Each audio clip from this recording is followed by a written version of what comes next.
Hey everyone, welcome to this episode of What If Moments for Moms. I could not be more excited for you all to meet and see my guest today. I got the absolute honor of talking with Alli Worthington. She is a wife, a mom, a podcaster, a speaker, an author, and today we're talking about her book, Remaining You While Raising Them. This is an incredible interview. She is incredible. So I hope that you will grab yourself a cup of coffee or tea and take this moment and enjoy it just for you.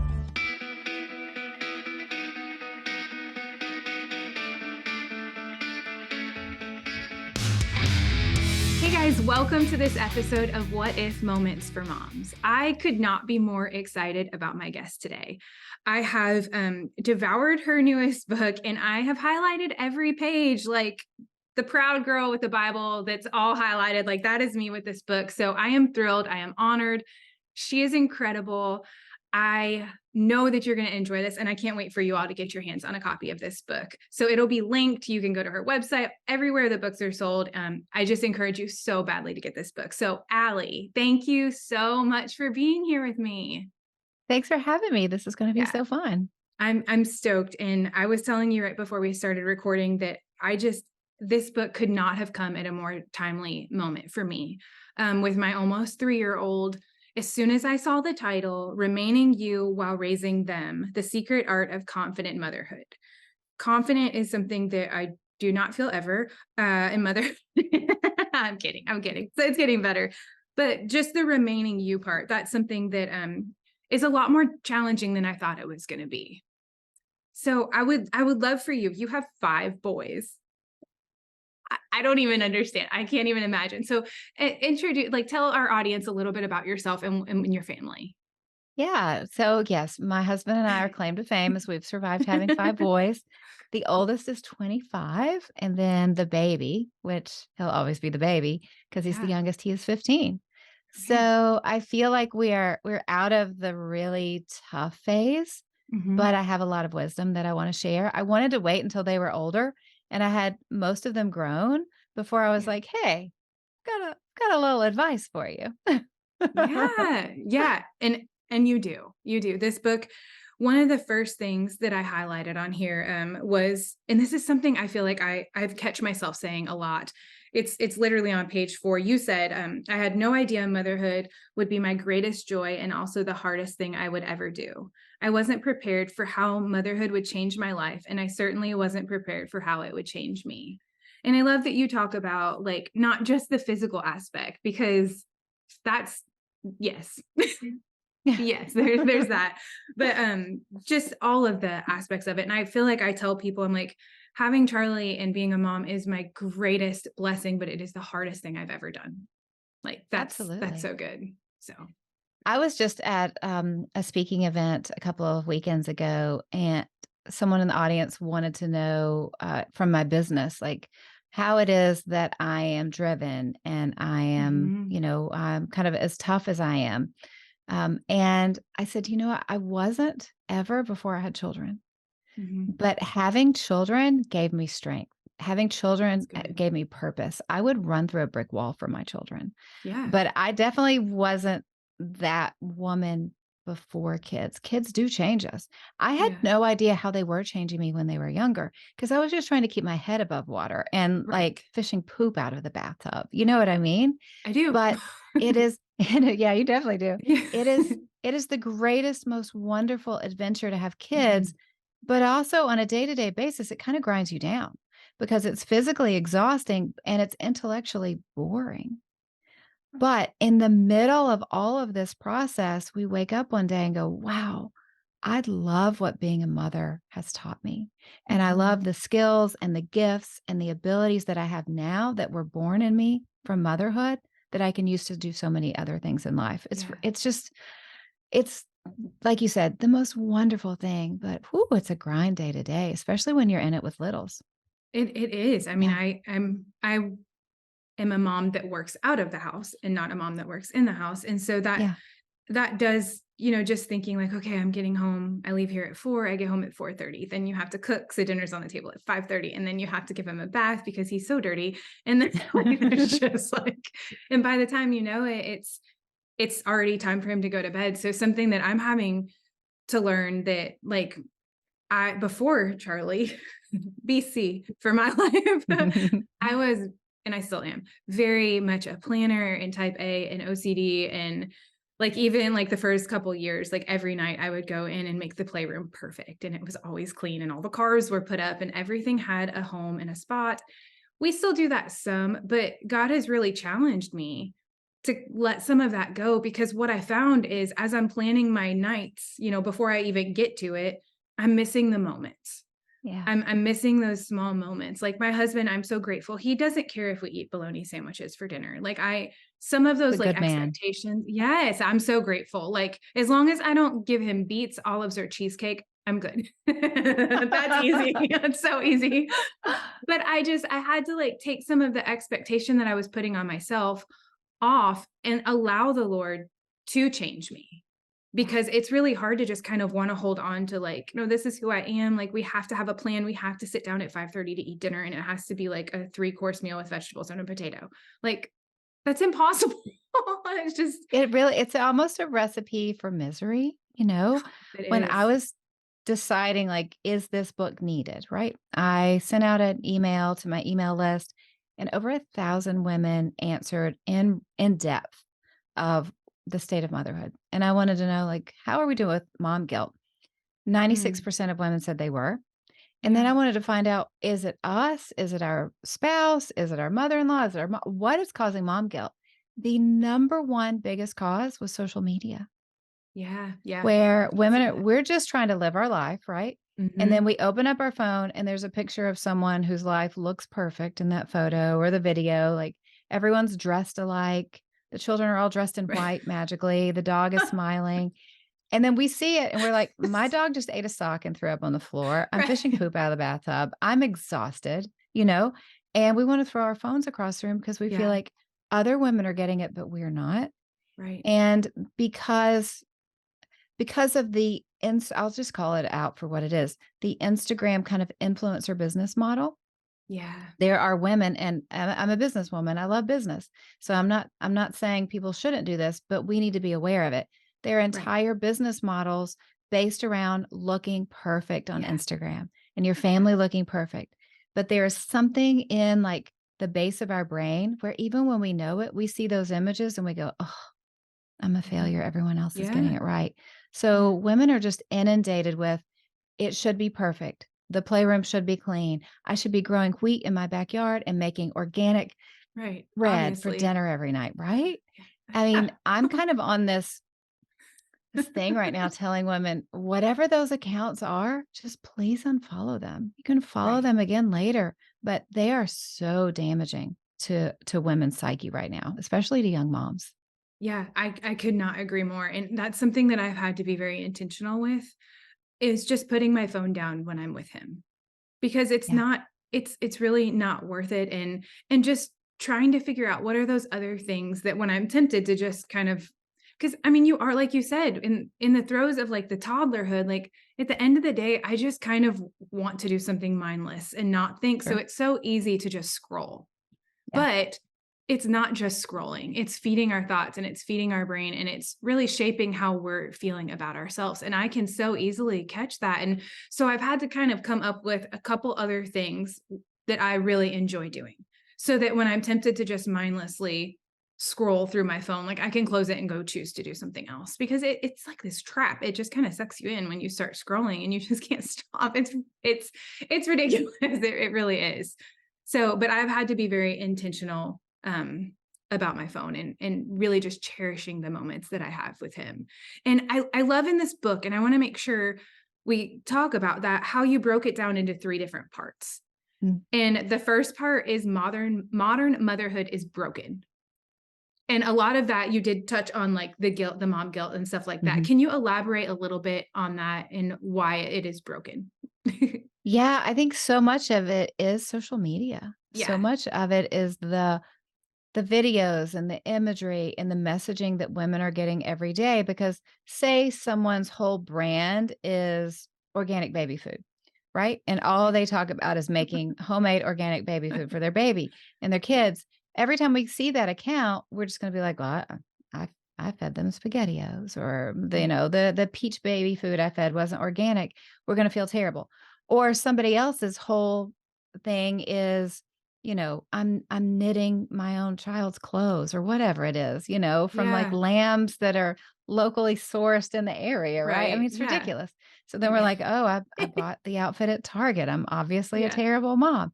Yeah. So, not I mean, moms have always had pressure on us. We have Right. always felt the weight of the world on our shoulders. It's just it's in our DNA as mothers. Right.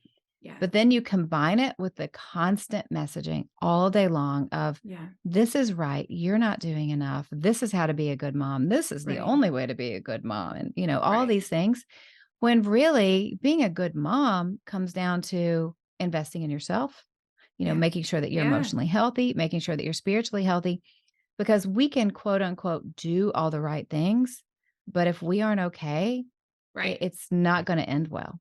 Yeah. Right. Like, I Yeah. remember when I was 8, I went to go visit my great Aunt Shirley for Christmas. And we got there and, she met us at the door and she had a big smile. And, she let us know she had been cooking for 3 days. She was so excited. Everyone was there. And I didn't have the life experience or the understanding to know what was going on, but I started feeling really uncomfortable. Hmm. And it wasn't until I was much older that a family member said she never liked cooking and hosting. She hated all that stuff.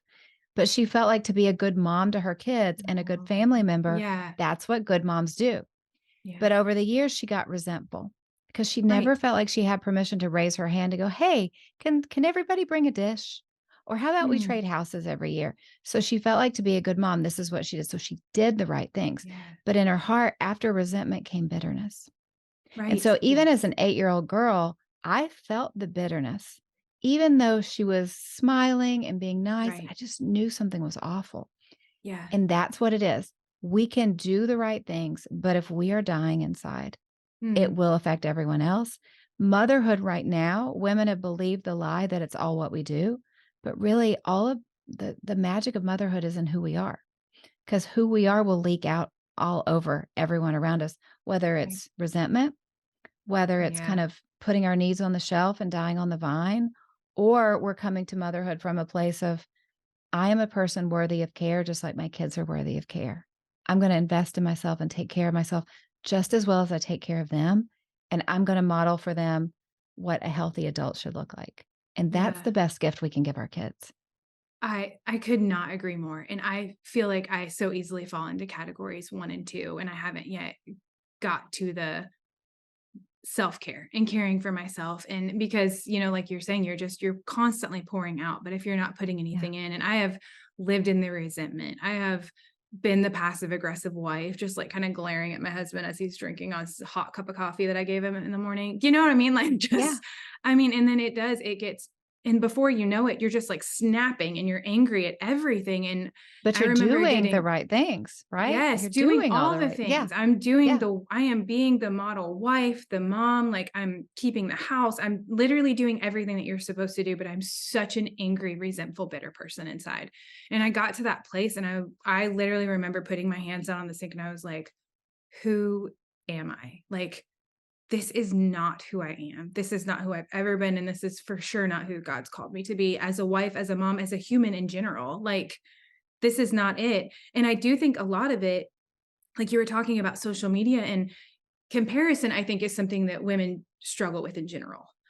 But being a mom and comparing yourself to other moms, it's like takes it to a whole new level. And then comparison is the thief of joy. So we're literally, it's biblical, it's stealing what the Lord has given us. And we are pouring that out because that's all we have. And what a mess. Uh, We have all been Aunt Shirley at one point or Yeah. another. Yeah. But Yes. that just having these conversations and then like with this book, having the tools to break free from it, Absolutely. Yeah. this is how we change things for ourselves and for other Yeah. women and for our daughters who will have That's kids good. one day and our Absolutely. granddaughters so they Yeah. don't have to have the same struggles that we've had. Right.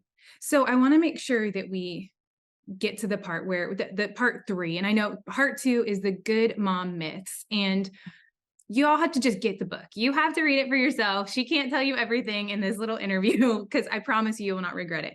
But I want to make sure that we get to part 3 and just touch on this a little bit so we can leave people with some hope. Yeah. Habits that help you thrive. Like how do we get out of this broken motherhood that we might be living in? Well, I wanted this book to not just be my opinion. So I brought in a lot of Christian therapists to Mhm. offer insights to. I wanted it to be, biblical, but I also leaned on a ton of research because again, not just my opinion. I wanted Right. research over, 30 and 40 years of what helps moms, what helps people thrive in this world. And a lot Mhm. of the data said friendships. So Oh, for moms, one of wow. the most Yeah. important things that we can do is invest in friendships. And That's so moms that good. had good, healthy friendships, just 2 or 3 people, their babies had better development at age 2 and 3 than moms who didn't have a couple of close Mhm. friends. But, an author was on my podcast and had the best quote. He said, "The 30s are where friendships go to die because we're busy with work and we're That's busy with so true. kids," right? And Yeah. so for moms, what I want to do with that third section is just have easy habits to build in our life because we don't need more work to do. We don't have any No. time. Right. We're already burned Right. out. And one of those little habits is just having intentional time with other moms.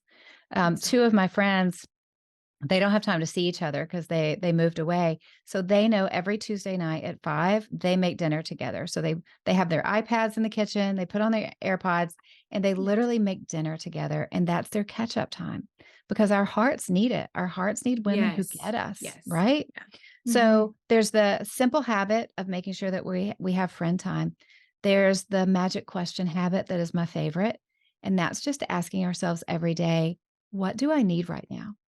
Mhm. Because the question of what do I need, we haven't thought about what we needed in ages, you know? What do I Right. need right now could be like, I need water. I need to have lunch with a Right. friend this weekend. I need to take a nap. I need to get a housekeeper. I need to order pizza for dinner because if I have to make another meal, I'm going to burn down my kitchen. Whatever it is, but just getting in the habit of asking ourselves what we need because we're always asking our kids and we're thinking about our husband, we're thinking about everyone else, but Absolutely. we are children of God, just like Yeah. everyone else is. We need to take care of ourselves so we can take care of other people. So Yeah. just every day going, what do I need right now? And then either asking for that help or giving ourselves permission to take care of ourselves. Like my Aunt Shirley never felt like she had permission to take care of herself and go, hey, everyone bring a dish. But we Right. don't have to live that way. I think that God is pleased with us when we take care of ourselves in a loving way, just like we take care of our kids. Yeah. I could not agree more. And I can tend to lean on the side of Aunt Shirley. Like I can be Aunt Shirley for sure. And it's not even that I feel like somebody has to give me the permission. I feel like no one's not granted me that permission. It's really just on me. You know what I mean? It's just on Yeah. me and I'm doing this to myself. And I've learned really quickly to take the expectation off of my husband because that just was a mess. I just thought that like he would also know to do the things and to see if I'm Isn't like that cute? struggling. Like, how do you not see about all of the things that I'm Yeah. doing? Like, how are you just sitting there? But he is an incredible husband. He's an incredible provider. He's an incredible dad. They're not wired that way. And as soon as Dads I are not can, moms. they're They're not not. moms. And as No. soon as I was able to kind of grasp that, something that, I remember from a Bible study we did when we were first married, I don't remember who it was, but I remember what they said, "Always assume the best." Yeah. And I feel like the Lord kind of brought that back up in my spirit and like, always assume the best. And so when I started thinking about that and I asked him, I'm like, "Hey, would you mind, for instance, on Wednesdays, I bring Charlie, he goes somewhere. So it's either my father-in-law's or my dad's house. So that Mhm. makes it a chaotic morning, right? Yeah. So I just asked Bobby, I'm like, do you think that you can get Charlie ready for me on Wednesday mornings? No problem. He but for months before that, I'm like the raging crazy person on Wednesday mornings because I'm so mad at him for drinking coffee. And he has no idea that I even need anything. Like, but Totally. as soon as I asked him, it was just like, you know what? Absolutely. And he hasn't missed a Wednesday. So it's just there's so much of it that I think for moms is in our mind. And Mhm. and just sitting there saying, "Hey, what do I need today? And I love that you said it could be water. Like it doesn't mean I need to go get a manicure and go to the spa. It could be as simple as water. I mean, it's just that one little thing can make such a world of difference for us.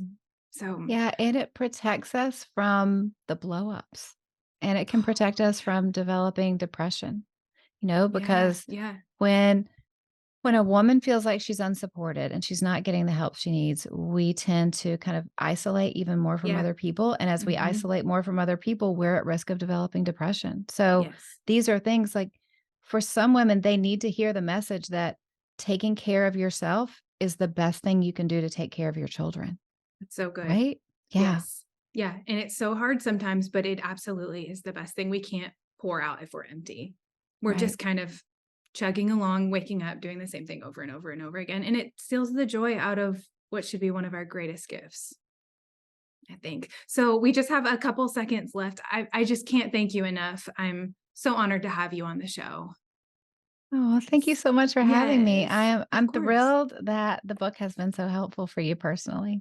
It has, and I can't wait for everyone to grab a copy of it. Will you just really quickly just tell us how everybody can find you, follow you? What are all the things? Yeah, I'm Alli Worthington everywhere, Instagram, Facebook. My website's alliworthington.com, and my podcast is The Alli Worthington Show. Awesome. Thank you again so much. I really appreciate it.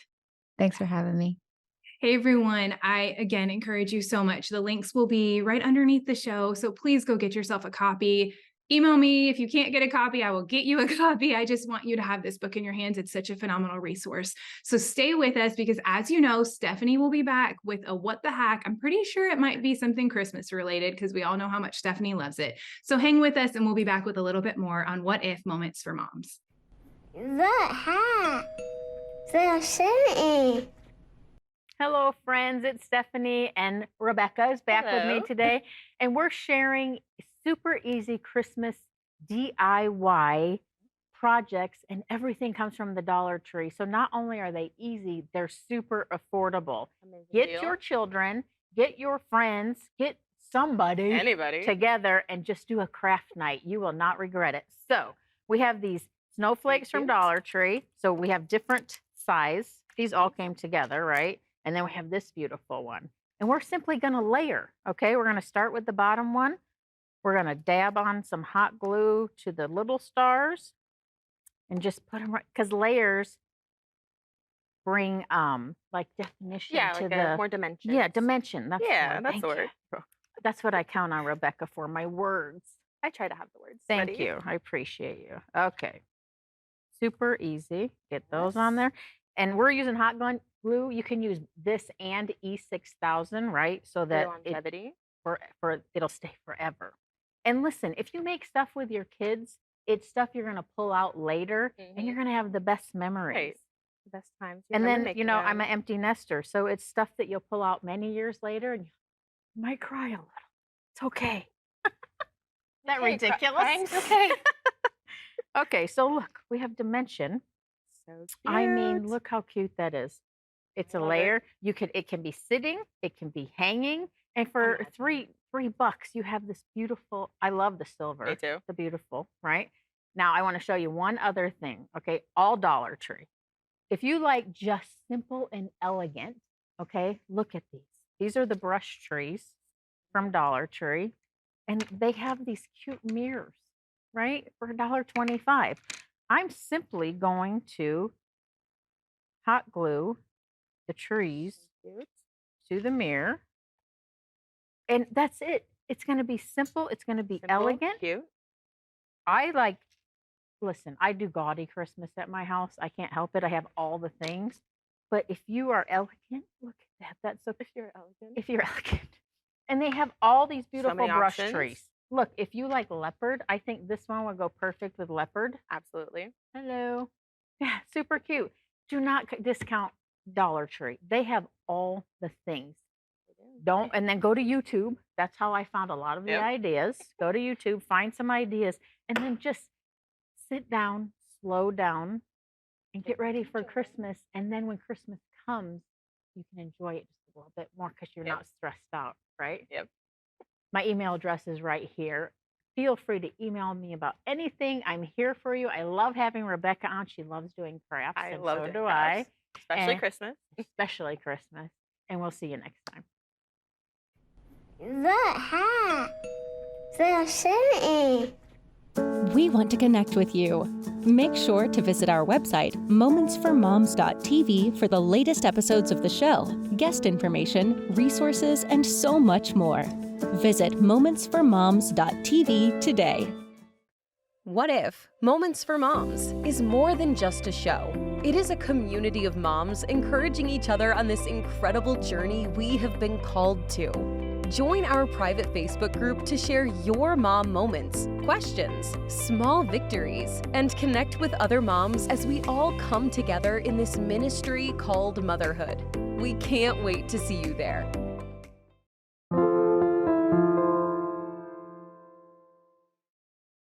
For the Christian Television Network, I'm Dr. Brooks Gibbs, and welcome back to your mental health moment. Our focus today is on a truly beautiful but often elusive concept, peace. It's not the fleeting peace the world offers like a day spa experience, but rather a deep, abiding peace that only comes from God. In John chapter 14, verse 27, Jesus states, "Peace I leave with you, my peace I give to you. I do not give to you as the world gives. Do not let your hearts be troubled, and do not be afraid." These words are a powerful reminder that divine peace is a gift given to us by God. This peace transcends worldly understanding and brings serenity to our troubled hearts. It steadies us amidst life's storms, providing a refuge for anxiety and stress. So seek this peace in your daily life, and that's exactly what you do when you seek a closer walk with the Lord Jesus, the Prince of Peace. Allow Him to calm your thoughts, soothe your heart, guide your steps towards tranquility. For Christian Television Network, I'm Dr. Brooks Gibbs. I am here with my coworker and friend, Darlene. And Darlene, if you had one piece of advice to give to moms, what would it be? Well, I'm the mom of an adult child, one and only, and she had a number of years of being single, just recently married. Yes. So I think the biggest thing I've had to do is to let go. Mm. And how many times that I want to insert my thoughts, my Yes. advice, my well-seasoned thought, and I just need to wait for her to initiate asking for it. That is such That is great the advice. hardest thing for me. Yeah. But let her initiate. And I have found if I just watch what I say, just listen, be a listener and not insert, let her come to me, she will. That is so great. But that's just in a nutshell. It's not easy to do. It's hard. It's so hard. And then now I have a new dynamic I now have a son-in-law, and this is just Mm-hmm. literally within recent weeks. So now I have to work that too. Yes. Yeah. To not insert too much with the two of them. It's so hard. So basically, in a nutshell, don't insert yourself where you're not requested to be. Yeah. Let them come to you. That's great. Thanks, That's it. Darlene.